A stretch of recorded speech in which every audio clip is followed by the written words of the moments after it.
السلام عليكم ورحمة الله وبركاته. الحمد لله والصلاة والسلام على أشرف رسول الله وعلى آله وأصحابه الفائزين برضا الله. സമാദരണീയരും ബഹുമാനീയരുമായ നമ്മുടെ ഈ ചടങ്ങിൻ്റെ അധ്യക്ഷൻ ബഹുമാനപ്പെട്ട സയ്യിദ് ഹമീദ് അലി ശിഹാബ് തങ്ങൾ, നമ്മുടെ വേദിയിലുള്ള ബഹുമാന്യരായ സമസ്ത കേരള സുന്നി വിദ്യാർത്ഥി ഫെഡറേഷൻ്റെയും പോഷക ഘടകങ്ങളുടെയും പ്രിയപ്പെട്ട സഹപ്രവർത്തകരായ നേതാക്കൾ, പ്രത്യേകിച്ച് നാസർ വൈസി കൂടത്തായി, കെ സംഘൽ, സത്താർ പന്തലൂർ, ഓണംപള്ളി മുഹമ്മദ് ഫൈസി, അഹമ്മദ് മൂപ്പൻ സാഹിബ്, MLA TV ഇബ്രാഹിം സാഹിബ് തുടങ്ങി നമ്മുടെ ഈ മഹത്തായ പരിപാടിയിൽ സംബന്ധിക്കാൻ വേണ്ടി എത്തിയിട്ടുള്ള പ്രിയപ്പെട്ട നല്ലവരായ പ്രാസ്ഥാനിക പ്രവർത്തകരെ, നമ്മളെ സംബന്ധിച്ചിടത്തോളം അവകാശ പോരാട്ടത്തിനും അതുപോലെ തന്നെ നീതി നിഷേധത്തിനെതിരെ ശബ്ദമുയർത്തുവാനും കാലാവസ്ഥയോ സാഹചര്യമോ ഒന്നും തടസ്സമല്ല എന്ന് നമ്മുടെ പ്രിയപ്പെട്ട പ്രവർത്തകർ തെളിയിച്ചു കഴിഞ്ഞിരിക്കുകയാണ്. അതുകൊണ്ട് തന്നെ നിയമപാലകരും അതുപോലെ തന്നെ ഇതിൻ്റെ നിരീക്ഷകരായ ഉദ്യോഗസ്ഥന്മാരുമൊക്കെ ശ്രദ്ധിക്കേണ്ട വളരെ പ്രധാനപ്പെട്ട ഒരു കാര്യമാണ് സാന്ദർഭികമായി സൂചിപ്പിക്കാൻ ആഗ്രഹിക്കുന്നത്. കേരളത്തിലെ മുസ്ലിം സമുദായത്തിൽ തീവ്രത വളരുന്നതിനെതിരെ ശക്തമായ ബോധവൽക്കരണം നടത്തിയ പ്രസ്ഥാനമാണ് സമസ്ത കേരള ജംഇയ്യത്തുൽ ഉലമയും അതിൻ്റെ പോഷക ഘടകങ്ങൾ. അതോടൊപ്പം തന്നെ അവകാശ പോരാട്ടത്തിൽ ഒട്ടും പുറകോട്ട് പോകാതെ, അവകാശാധികാരങ്ങൾ ആർക്കും അടിയറ വെച്ച് കൊടുക്കാൻ തയ്യാറാവാതെ, ഈ സമുദായത്തിൻ്റെ അവകാശങ്ങൾ ഹനിക്കപ്പെടുമ്പോൾ അതിശക്തമായി മുന്നോട്ട് വന്നുകൊണ്ട് പ്രതികരിച്ച പാരമ്പര്യമാണ് സമസ്ത കേരള ജംഇയ്യത്തുൽ ഉലമക്കും അതിൻ്റെ പോഷക ഘടകങ്ങൾക്കുമുണ്ട്. ആ അവകാശ പോരാട്ടമാണ് നമ്മളിപ്പോൾ നടത്തിക്കൊണ്ടിരിക്കുന്നത് എന്ന് സാന്ദർഭികമായി സൂചിപ്പിക്കുന്നതോടൊപ്പം നമ്മുടെ രാജ്യത്തിൻ്റെ ഈ ഗൗരവതരമായ അന്തരീക്ഷത്തെ ഉൾക്കൊള്ളുവാൻ മതേതര വിശ്വാസികളായ ആളുകൾ മുന്നോട്ട് വന്നില്ലെങ്കിൽ ഇന്ത്യ ഉയർത്തിപ്പിടിക്കുന്ന പൈതൃകം നഷ്ടപ്പെട്ട് നമ്മുടെ രാജ്യം അപകടകരമായ ഒരു സ്ഥിതിവിശേഷത്തിലേക്ക് പോകുമെന്ന കാര്യത്തിൽ ആർക്കും തർക്കമില്ല. നമ്മുടെ രാജ്യത്തിൻ്റെ ഏറ്റവും വലിയ സവിശേഷത നമ്മുടെ രാജ്യത്ത് മനോഹരമായ ഒരു ഭരണഘടനയുണ്ട് എന്നതാണ്. നമ്മുടെ ഭരണഘടനയുടെ ഏറ്റവും അടിസ്ഥാനപരമായ ബേസിക് പ്രിൻസിപ്പിൾ എന്ന് പറയുന്നത് 4 പ്രധാനപ്പെട്ട തത്വങ്ങളാണ്. ആ 4 പ്രധാനപ്പെട്ട തത്വങ്ങളും അതേ അർത്ഥത്തിലും അളവിലും നിലനിൽക്കുമ്പോഴേ ഇന്ത്യയുടെ സ്വാതന്ത്ര്യത്തിന് അർത്ഥമുള്ളൂ എന്ന് നമ്മുടെ ഭരണഘടന എഴുതി വെച്ച മഹത്തുക്കളായ ആളുകൾ വിഭാവനം ചെയ്യുകയും അത് സമൂഹത്തോട് പറയുകയും ചെയ്തതാണ്. ജസ്റ്റിസ്, ലിബർട്ടി, ഇക്വാലിറ്റി, ഫെർട്ടേണിറ്റി എന്ന് പറയുന്ന ജസ്റ്റിസ് എന്ന് പറയുന്ന നീതി, എല്ലാ വിഭാഗം ആളുകൾക്കും നമ്മുടെ രാജ്യത്ത് കൃത്യമായി നീതി ലഭിക്കേണ്ടതാണ്. ഈ ജസ്റ്റിസ് എന്ന് പറയുമ്പോൾ അതിൽ വളരെ പ്രധാനമായി നമ്മൾ മനസ്സിലാക്കേണ്ടത് കേവലം നീതി എന്ന പദമല്ല, അതിനെ വ്യാഖ്യാനിച്ചുകൊണ്ട് നമ്മുടെ ഭരണഘടന പറഞ്ഞിട്ടുണ്ട് സോഷ്യൽ, എക്കണോമിക്, പൊളിറ്റിക്കൽ, സാമൂഹ്യമായ, സാമ്പത്തികമായ, രാഷ്ട്രീയമായ നീതി എല്ലാവർക്കും ഒരുപോലെ കൊടുക്കണം. അവിടെ ഹിന്ദുവെന്നോ മുസ്ലിമെന്നോ ദലിതനെന്നോ സവർണനെന്നോ വ്യത്യാസമില്ല. ഭാഷദേശ വ്യത്യാസമില്ലാതെ മുഴുവൻ ആളുകൾക്കും പ്രാദേശിക അന്തരമില്ലാതെ മതവൈജാത്യമില്ലാതെ കൊടുക്കേണ്ട അവകാശമാണ് നമ്മുടെ രാജ്യത്തിൻ്റെ ഫണ്ടമെന്റൽ റൈറ്റിലെ പ്രധാനപ്പെട്ട ബേസിക് പ്രിൻസിപ്പിൾ എന്ന് പറയുന്നത് ജസ്റ്റിസ് എന്ന് പറയുന്നത്.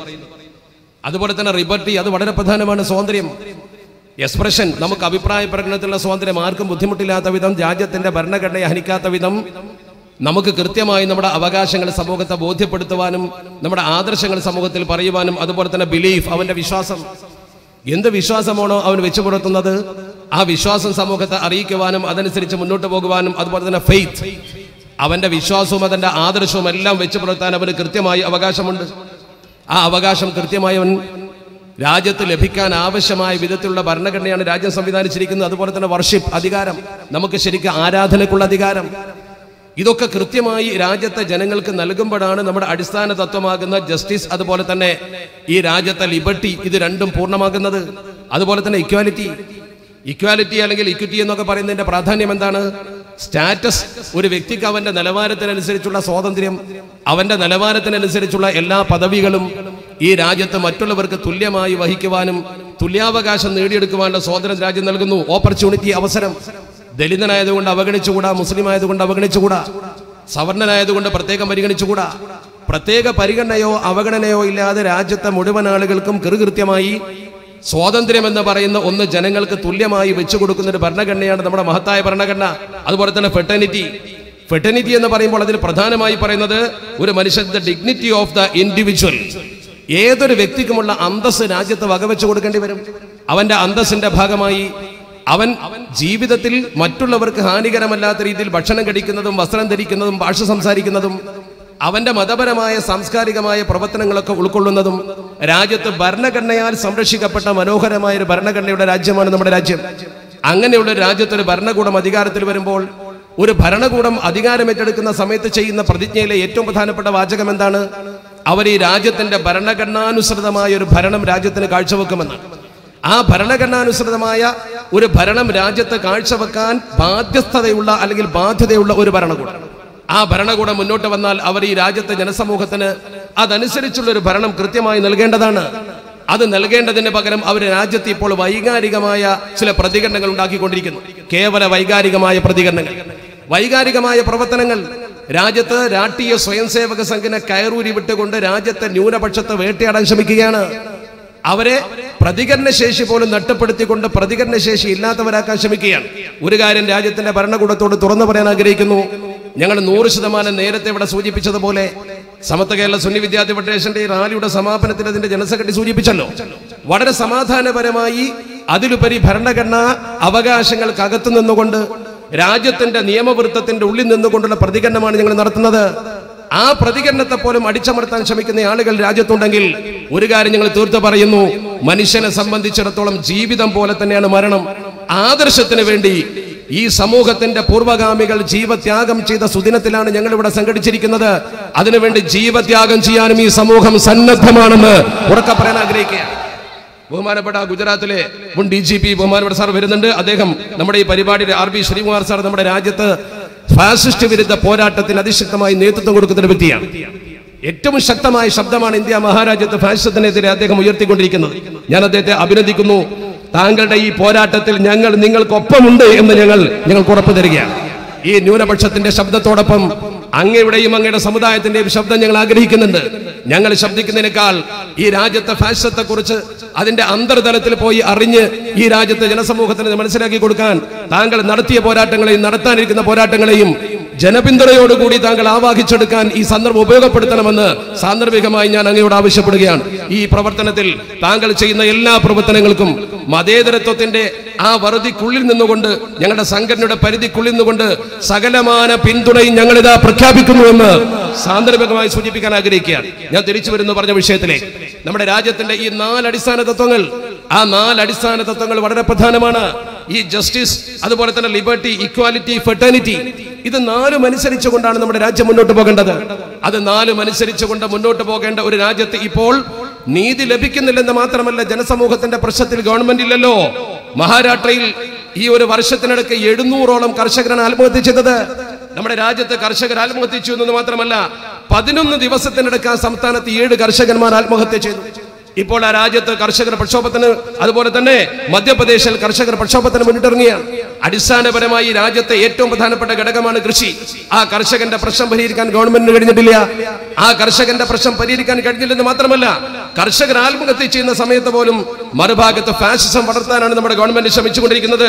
അതുപോലെ തന്നെ മതങ്ങൾക്കിടയിൽ വിദ്വേഷം ഉണ്ടാക്കുന്ന പ്രവർത്തനങ്ങൾ വർദ്ധിച്ചിരിക്കുന്നു. പ്രത്യേകിച്ച് മലപ്പുറം ജില്ലയിൽ പോലും നേരത്തെ ഇവിടെ സൂചിപ്പിച്ച പോലെ മുമ്പ് മലപ്പുറം ജില്ലയിൽ താനൂരിൽ 93-ലാണ് കൃത്യമായി 1993 ശ്രീകാന്ത് എന്ന് പറയുന്ന വ്യക്തി ബോംബ് സ്ഫോടനത്തിൽ മരണപ്പെട്ടു. നിങ്ങൾ പത്രത്തിൽ വായിച്ചു. ആ ബോംബ് നിർമ്മിച്ചത് തന്നെ അതിന്റെ തൊട്ടടുത്ത ദിവസം നടത്താനിരിക്കുന്ന ശോഭയാത്രയിൽ ആ ബോംബ് എറിഞ്ഞുകൊണ്ട് വികാരപരമായ അന്തരീക്ഷം സൃഷ്ടിച്ചുകൊണ്ട് ശോഭയാത്ര മലിനമാക്കി.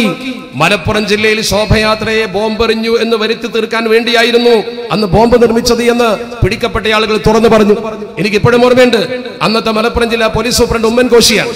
അദ്ദേഹം പത്രക്കാരെ വിളിച്ചുകൊണ്ട് പറഞ്ഞു, മലപ്പുറം ജില്ലയെ ദൈവം രക്ഷിച്ചു. അദ്ദേഹത്തിന്റെ വാചകമാണ്, അടിവരയിടേണ്ട വാചകമാണ്.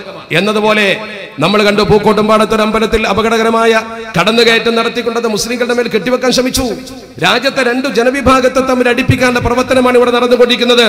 മാത്രമല്ല, ഈ ഫാസിസ്റ്റ് ഗവൺമെന്റ് അധികാരത്തിൽ വന്നതിന്റെ ശേഷം അവർ ചെയ്ത ഓരോ പ്രവർത്തനങ്ങളും നോക്കൂ.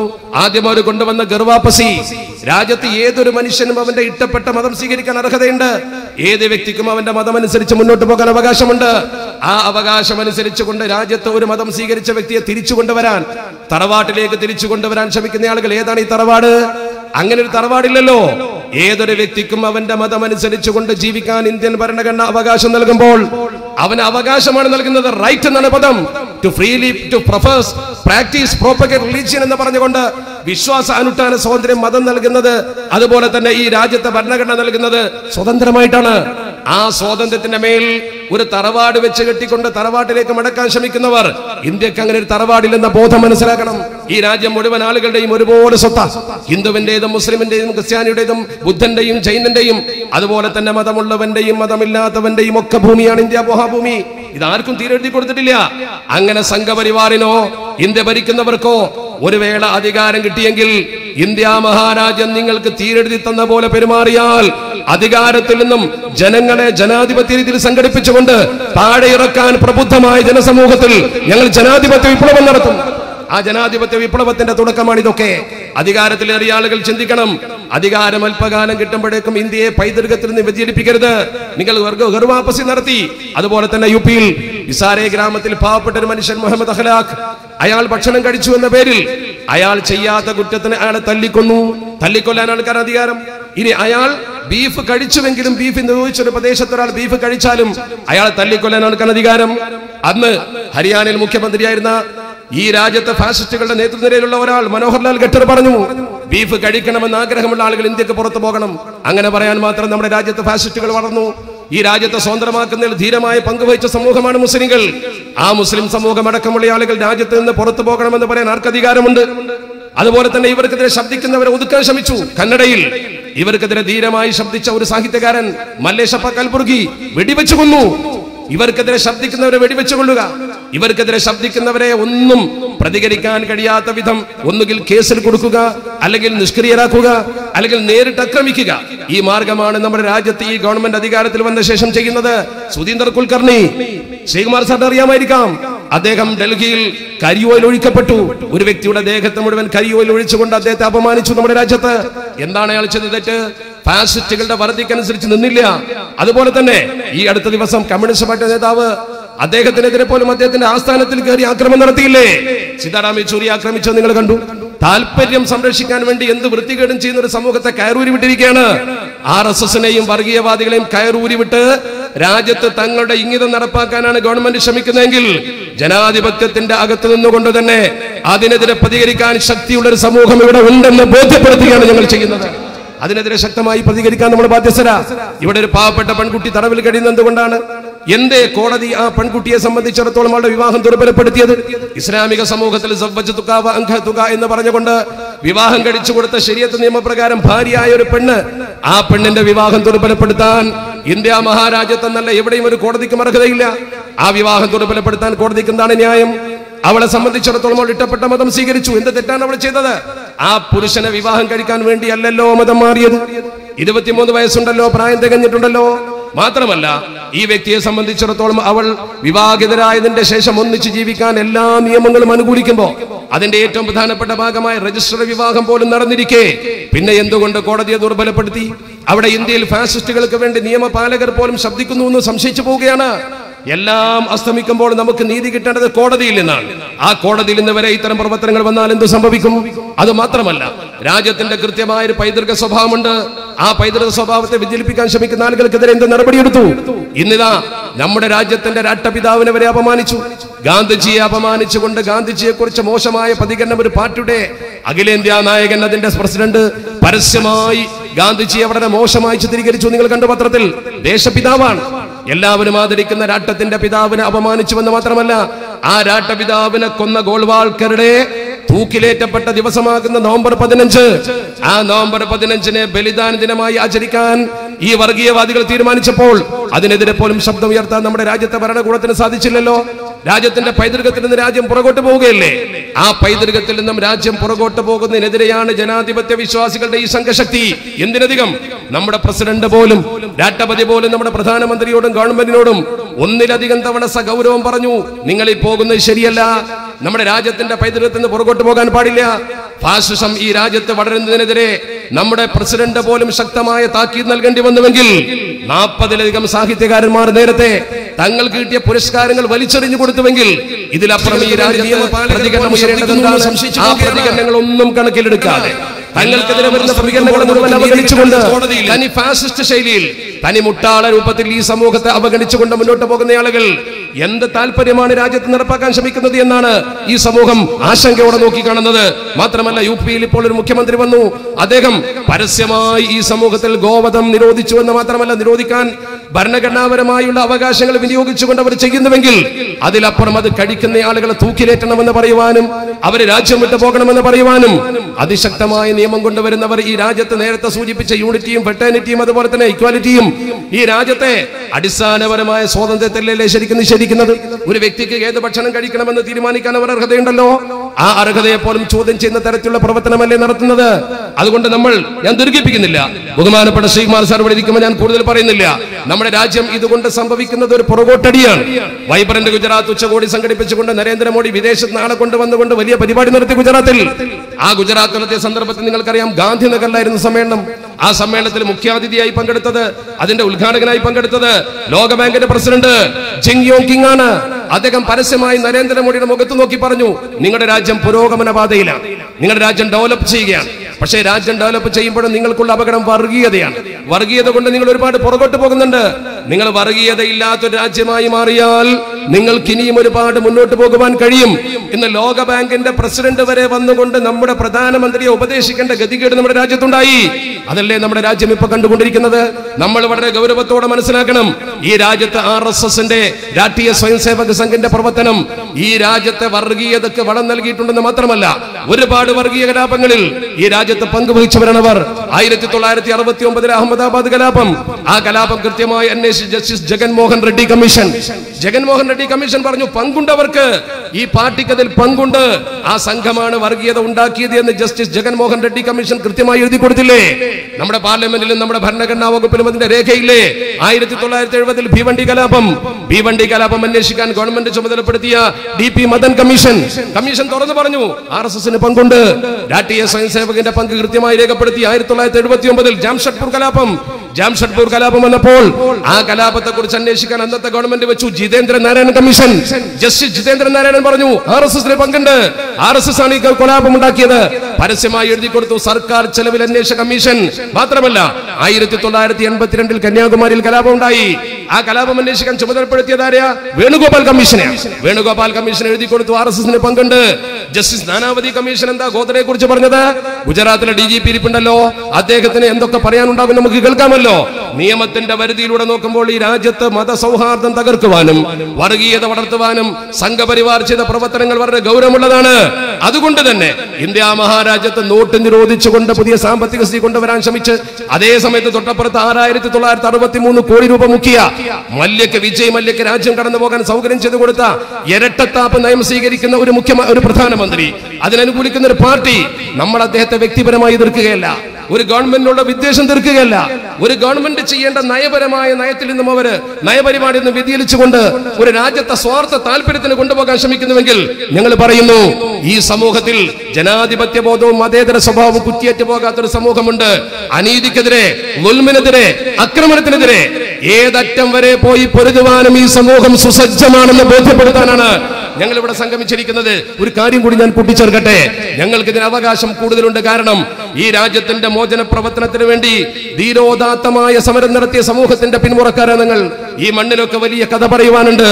ഈ രാജ്യത്തെ ജനസമൂഹം ഇവിടെ ഇരിക്കുന്ന പാണക്കാട് സയ്യിദ് ഹമീദ് അലി ശിഹാബ് തങ്ങളുടെ പ്രപിതാമഹൻ ബഹുമാനപ്പെട്ട സയ്യിദ് ഹുസൈൻ ആറ്റക്കോയ തങ്ങൾ ഇന്ത്യ മഹാരാജ്യത്ത് ബ്രിട്ടീഷ് അധിനിവേശത്തിനെതിരെ ധീരമായി സമരം ചെയ്യാൻ വന്ന പോരാളികൾക്ക് ഊർജം പകർന്നുകൊണ്ട് ജയിലിൽ കയറുന്നുകൊണ്ട് വെല്ലൂരിൽ വെച്ച് മരിച്ച മനുഷ്യനാ.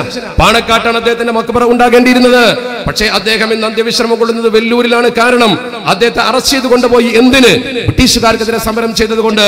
വലിയുള്ളാഹി ഖുത്ബ് സമാൻ മമ്പുറം സയ്യിദ് അലവി തങ്ങൾ സൈഫുൽ ബത്താർ എന്ന ഗ്രന്ഥം എഴുതിക്കൊണ്ട് ബ്രിട്ടീഷുകാർക്കെതിരെ നിസ്സഹകരണ പ്രസ്ഥാനം പ്രഖ്യാപിച്ച മഹാനാണ്.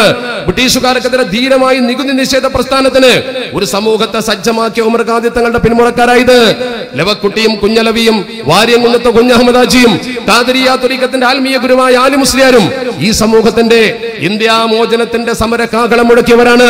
ഈ മലപ്പുറത്തിന്റെ ചുറ്റുപാട് നോക്ക് നിങ്ങൾ. ഇത്രയധികം പട്ടാള ക്യാമ്പ് ഇന്ത്യ മഹാരാജ്യത്ത് മറ്റെവിടെയാ ഉള്ളത്? നിങ്ങൾ നോക്കി, കോഴിച്ചനിൽ പട്ടാള ക്യാമ്പുണ്ട്, മലപ്പുറത്തുണ്ടായിരുന്നു. MSP ക്യാമ്പുണ്ട്, തൊട്ടപ്പുറത്ത് അരീക്കോടുണ്ട്, പാണ്ടിക്കാടുണ്ട്.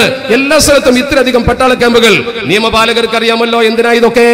ഇതൊക്കെ ഉണ്ടാക്കിയത് സ്വാതന്ത്ര്യ സമര കാലഘട്ടത്തിൽ മലബാറിലെ മുസ്ലിം സമൂഹത്തിന്റെ സമരവീര്യത്തെ തച്ചുകെടുക്കുവാനാണ്. ആ പൂർവികന്മാർ ധീരമായി സമരം ചെയ്തു വാങ്ങിയ ഭൂമി അത് ഇന്ത്യയിൽ മുസ്ലിങ്ങൾക്ക് മാത്രം ജീവിക്കാനായിരുന്നില്ല. മാത്രമല്ല, പൂർവ്വകാല മുസ്ലിം ഭരണകൂടത്തിന്റെ ചരിത്രം പഠിക്കുമ്പോഴും കാണാം, ഇന്ത്യ നരേന്ദ്രമോദി ഭരിച്ചതിനേക്കാൾ ഒരുപാട് കാലം മുസ്ലിങ്ങൾ ഭരിച്ചു. ഇസ്ലാമിക ഭരണമെന്ന് ഞാൻ പറയുന്നില്ല. അടിമവംശം ഭരിച്ചു, തുഗ്ലക് വംശം, അടിമവംശം, ഖിൽജി വംശം, സയ്യിദ് വംശം, തുഗ്ലക് വംശം, ലോധി വംശം, മുഗൾ വംശം. 1206 കുത്തുബുദ്ദീൻ ഐബക്കിന്റെ കാലം തുടങ്ങിയിട്ട് 887 ഒന്നാം സ്വാതന്ത്ര്യ സമരത്തിന് നേതൃത്വം കൊടുത്ത ബഹദൂർ ഷാ സഫർ വരെ. ആ ബഹദൂർ ഷാ സഫറിനെ തൂക്കിലേറ്റിയത് ഇന്ത്യക്ക് പുറത്താണ്. തൂക്കിലേറ്റാൻ കൊണ്ടുപോകുമ്പോ ബഹദൂർ ഷാ സഫർ ഇന്ത്യയുടെ ഒരു പിടി മണ്ണ് കയ്യിൽ പിടിച്ചു. നിങ്ങൾ അന്തമാനിലെ ജയിലിൽ പോയി നോക്ക്. ആ ജയിലിന്റെ പുറത്ത് മനോഹരമായി എഴുതി വെച്ചിട്ടുണ്ട്, ഞാൻ എന്റെ അവസാനത്തെ ഉറക്കം എന്റെ ഇന്ത്യയുടെ മണ്ണിൽ ഉറങ്ങാൻ ആഗ്രഹിക്കുന്നു എന്ന് ബഹദൂർ ഷാ സഫർ പറഞ്ഞ വാചകം ഇന്നും അന്തമാനിലെ ജയിലിൽ എഴുതി വെച്ചിട്ടുണ്ട്. അദ്ദേഹത്തിന്റെ ധീരമായ നടപടിക്രമത്തെ എന്നും ജനസമൂഹം ഓർക്കുന്നതിന് വേണ്ടി ആ സ്വാതന്ത്ര്യ പാരമ്പര്യമുള്ള സമൂഹത്തെ ഈ രാജ്യത്ത് നിന്ന് പുറത്താക്കുവാനും ഈ സമൂഹത്തെ പീഡിപ്പിക്കുവാനും ആര് ശ്രമിച്ചാലും ഒരു കാര്യം അറുത്തുമുറിച്ച് പറയുന്നു, ഈ മുസ്ലിം സമൂഹത്തിന്റെ പൂർവ്വഗാമികൾ കാട്ടിത്തന്ന ദേശസ്നേഹത്തിന്റെ പാരമ്പര്യത്തിലൂടെ വളർന്ന ഈ സമൂഹത്തെ ദേശസ്നേഹം പഠിപ്പിക്കാൻ ഒരാളും ഇന്ത്യയിൽ വളർന്നിട്ടില്ല എന്ന് ആർജവത്തോടെ പറയണം. നിങ്ങൾ ഈ രാജ്യത്തെ സ്വാതന്ത്ര്യ സമരത്തിന്റെ കാലഘട്ടത്തിൽ ഗാന്ധിജിയെ പോലും തള്ളിപ്പറഞ്ഞ ആളുകളാ. ഇന്ത്യ മഹാരാജ്യത്തിന്റെ സ്വാതന്ത്ര്യ സമര കാലഘട്ടത്തിൽ നിങ്ങൾ നേതാവിന്റെ പാരമ്പര്യം എന്താ? ബ്രിട്ടീഷുകാരന്റെ കാൽക്കൽ മാപ്പെഴുതി കൊടുത്തുകൊണ്ട് ജയിൽ മോചിതനാകാൻ ശ്രമിച്ച ആളാ നിങ്ങളുടെ നേതാവ്. നേരെ മറിച്ച് മുസ്ലിം സമൂഹത്തിൽ ഒറ്റ നായകനും അങ്ങനെയില്ല. ഞങ്ങൾക്കൊരു പാരമ്പര്യമുണ്ട്. ഒന്ന്, രാജ്യത്തിന്റെ പൈതൃകം കാത്തു സൂക്ഷിക്കേണ്ടത് നമ്മുടെ കടമയാണ്. സ്വരാജ്യ സ്നേഹം വിശ്വാസത്തിന്റെ ഭാഗമാണ്. രണ്ട്, മതസൗഹാർദ്ദം ഇസ്ലാമിന്റെ മുഖമുദ്രയാണ്. ഒരു ജാതി മതസ്ഥരോട് വിദ്വേഷം പ്രകടിപ്പിക്കാൻ പാടില്ല, ഒരാളോടും വെറുപ്പ് കാണിക്കാൻ പാടില്ല. എത്രത്തോളം എന്ന് ചോദിച്ചാൽ, അയൽവാസിയായ ആൾ ഏത് ജാതിയാണെന്ന് പോലും നോക്കാതെ അവന് ഭക്ഷണം കൊടുക്കേണ്ട, അവന് സൗകര്യം ചെയ്തു കൊടുക്കേണ്ട പാരമ്പര്യമാണ് നമ്മുടെ മുമ്പിലുള്ളത്. വർഗീയതയുടെ ലാഞ്ചന പോലും മുസ്ലിം സമൂഹത്തിന്റെ മനസ്സിലുണ്ടാകാൻ പാടില്ല. ആ രീതിയിൽ വർഗീയതയിലേക്ക്, ഗോത്രീയതയിലേക്ക് ക്ഷണിക്കുന്നവൻ എന്നിൽപ്പെട്ടവനല്ല എന്ന് പഠിപ്പിച്ച അഷ്റഫുൽ ഖൽഖ് മുഹമ്മദ് മുസ്തഫ സ്വല്ലല്ലാഹു അലൈഹി വസല്ലം തങ്ങളുടെ ആ മഹിത മാതൃകയാണ് ഞങ്ങൾക്ക് ഊർജം പകരുന്നത്. ആരോടും ഞങ്ങൾ വിദ്വേഷം പുറത്തുന്നില്ല. ഇത് ഹിന്ദുവും മുസ്ലിമും ക്രിസ്ത്യാനിയും സകല മതസ്ഥരും കൈകോർത്ത് പിടിച്ച് മുന്നോട്ട് പോകേണ്ട രാജ്യമാണ്. ആ രാജ്യത്ത് അതാണ് സമത്വ കേരള ജംഇയ്യത്തുൽ ഉലമ പഠിപ്പിച്ചത്. ഞങ്ങളുടെ സമുദായത്തിൽപ്പെട്ട ആളുകൾ തീവ്ര ചിന്ത പുലർത്തിക്കൊണ്ട് വർഗീയതക്ക് വളം വെക്കുന്ന തരത്തിൽ, ഫാഷിസത്തെ പ്രോത്സാഹിപ്പിക്കത്തക്ക തരത്തിൽ, വർഗീയമായി ഈ സമൂഹത്തെ മാറ്റത്തക്ക വിധത്തിൽ പ്രതികരിക്കുമ്പോ അത് ചെയ്യല്ല മക്കളെ, അത് അപകടമാണ്, അത് അപക്വമാണ് എന്ന് വിളിച്ചു പറയാൻ ആർജവമുള്ള ഒരു സമൂഹമായി സമത്വ കേരള ജംഇയ്യത്തുൽ ഉലമ ഉയർന്നു നിന്നപ്പോൾ അതിന്റെ പേരിൽ പോലും സംഘടന വിമർശനം സഹിച്ചിട്ടുണ്ട്. അതുകൊണ്ട് ഈ സന്ദർഭത്തിൽ ഞങ്ങൾക്ക് ഇവിടെ സൂചിപ്പിക്കാനുള്ളത്, ഇന്ത്യയെ അതിന്റെ പൈതൃകത്തിൽ കാത്തു സൂക്ഷിക്കാൻ ഞങ്ങളെ പൂർവികർ സമരം ചെയ്ത് സ്വാതന്ത്ര്യം വാങ്ങിയ ഭൂമിയാണെങ്കിൽ ഞങ്ങൾക്ക് കടമയുണ്ട്. ആ കടമ ഞങ്ങൾ നിറവേറ്റും. ആ കടമക്കപ്പുറത്തേക്ക് ഇന്ത്യയെ ഫാസിസവൽക്കരണത്തിന് അടിയറ വെക്കാനാണ് രാജ്യത്തിന്റെ ഭരണകൂടത്തിന്റെ ശ്രമമെങ്കിൽ അവസാന നിമിഷം വരെ അതിനെതിരെ ന്യായമായ മാർഗത്തിലൂടെ പൊരുതാൻ ഈ സമൂഹം സജ്ജമാണെന്ന് ആവർത്തിച്ച് പ്രഖ്യാപിക്കുവാൻ ഈ സന്ദർഭം ഞാൻ ഉപയോഗപ്പെടുത്തുന്നു. ബഹുമാനപ്പെട്ട ഷെയ്ഖ് സാറിന് സർവ്വവിധ പിന്തുണയും ആ രംഗത്ത് അദ്ദേഹം ചെയ്യുന്ന അധീരമായ പോരാട്ട ഭൂമിയിൽ കരുത്തു പകരുവാൻ തീർച്ചയായും അദ്ദേഹത്തെ നമ്മൾ കൊണ്ടുവന്ന അദ്ദേഹത്തിന്റെ വാക്കുകൾ കേൾക്കുന്നു. ഈ സന്ദർഭത്തിൽ കൂടുതലൊന്നും ഞാൻ പറയുന്നില്ല. കാരണം ഈ പരിശുദ്ധമായ ബദർ ദിനത്തിൽ, ബദർ ഇസ്ലാമിന്റെ വിജയത്തിന്റെ ചരിത്രമാണ്, ബദർ അക്രമത്തിന്റെ ചരിത്രമല്ല, തെറ്റിദ്ധരിക്കേണ്ട. ബദർ സമാധാനത്തിന്റെ ചരിത്രമാണ്. 100% സമാധാനം പാലിച്ചുകൊണ്ട് മക്കയിൽ നിന്ന് ജന്മനാട് വിട്ടുകൊണ്ട് മദീനത്ത് പോയി അവിടെയും കയറി ആക്രമിച്ചപ്പോൾ അതിനെതിരെ ആക്രമിക്കപ്പെട്ടപ്പോൾ പ്രതിരോധിക്കാൻ അവസരം കൊടുത്തു. ആ പ്രതിരോധ അവസരമാണ് ഇസ്ലാം ഉപയോഗപ്പെടുത്തിയത്. അത് ആളുകളെ നശിപ്പിക്കുന്ന പ്രവർത്തനമായിരുന്നില്ല, ആദർശത്തിന് വേണ്ടിയുള്ള ചെറുത്തുനിൽപ്പായിരുന്നു. ആ ആദർശമാണ് ഞങ്ങളുടെ കരുത്ത്. ആ ആദർശം ഒരു മോഡിക്ക് മുമ്പിലും, ഒരു ഭരണകൂടത്തിന് മുമ്പിലും, ഒരു നിയമത്തിന് മുമ്പിലും ഞങ്ങൾ അടിയറ വെക്കുന്ന പ്രശ്നമേ ഇല്ല എന്ന് ആർജവത്തോടെ പറയുവാൻ ഞങ്ങൾ ആഗ്രഹിക്കുന്നു. അത് തീവ്രവാദമല്ല, അത് ഭീകരവാദമല്ല. തീവ്രവാദത്തെ ശക്തമായി എതിർത്തുകൊണ്ട്, മതേതരത്വത്തെ പൂർണ്ണമായി പിന്തുണച്ചുകൊണ്ട് ന്യായത്തിന്റെ ഒപ്പം നിൽക്കാൻ സമത്വ കേരള സുന്നി വിദ്യാർത്ഥി ഫെഡറേഷന്റെ പടയണികൾ ഏത് പ്രതിസന്ധി ഘട്ടത്തിലും, ഏത് പ്രതികൂല കാലാവസ്ഥയിലും പ്രതിജ്ഞാബദ്ധരാണെന്ന് പ്രഖ്യാപിച്ചുകൊണ്ട് ഞാൻ എന്റെ വാക്കുകൾക്ക് വിരാമമിടുന്നു. അസ്സലാമു അലൈക്കും വറഹ്മത്തുള്ളാഹി വബറകാതുഹു.